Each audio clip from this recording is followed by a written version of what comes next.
नवरात्रि में पूजे जाने वाले माँ दुर्गा के 9 रूपों को सबसे सरल भाषा में समझिए। पार्वती माँ ने पर्वतराज हिमालय के घर पुत्री के रूप में जन्म लिया था। शैल शब्द का अर्थ होता है पर्वत, इसलिए माँ के पहले रूप को शैलपुत्री कहा जाता है। कुछ समय पूर्व माँ पार्वती ने बहुत संयम और धैर्य से कठिन तपस्या की। भगवान शिव को पति के रूप में पाने के लिए उन्होंने कई वर्षों तक ब्रह्मचर्य का पालन किया। पार्वती माँ के इसी रूप को ब्रह्मचारिणी रूप से दर्शाया गया है, जिसकी आराधना दूसरे नवरात्रि में की जाती है। माँ का तीसरा रूप है माँ चंद्रघंटा माँ। भगवान शिव के सर पर चंद्रमा विराज है और विवाह के बाद माँ पार्वती ने भी शिव जी से मेल खाता हुआ एक विशाल रूप धारण किया, जिसमें उनके माथे पर आधा चंद्रमा दिखता है, इसलिए इस रूप का नाम चंद्रघंटा माँ है। माँ का चौथा रूप है माँ कूष्मांडा। जब धरती अंधकार में डूब गई थी, तब माँ की दिव्य मुस्कान से ही पूरे ब्रह्मांड की रचना हुई थी। इसी कारण वे कूष्मांडा कहलाईं।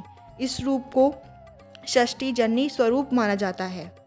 भगवान शिव से विवाह पूर्ण जब माँ पार्वती ने अपने पुत्र कार्तिकेय को जन्म दिया और वो कार्तिकेय, जिनको स्कंद नाम से भी जाना जाता है, उनकी माता बनी, तब माँ पार्वती के इस रूप को स्कंद माता बोला गया है, जिनको 5वीं नवरात्रि में पूजा जाता है। माँ का छठा रूप है माँ कात्यायनी देवी। ऋषि कात्यायन की कठोर तपस्या से प्रसन्न होकर माँ ने धरती पर दोबारा अवतार लिया था और इसी रूप में माँ ने महिषासुर राक्षस का वध किया था। माँ का 7वां रूप है माँ कालरात्रि। दुष्ट राक्षसों और काली शक्तियों को समाप्त करने के लिए माँ ने सबसे भयंकर रूप धारण किया था, जिसको कालरात्रि अवतार माना जाता है। माँ का 8वां रूप है माँ महागौरी। एक बार कठिन तपस्या के बाद माँ का रूप काला हो गया था। तब भगवान शिव ने उन्हें पवित्र गंगा जल से स्नान कराया, जिसके बाद उनका रंग दूध जैसा उज्जवल गोरा, इसलिए इस रूप को महागौरी नाम दिया गया है। माँ का 9वां अर्थात नवरात्रि का अंतिम रूप है महासिद्धिदात्री।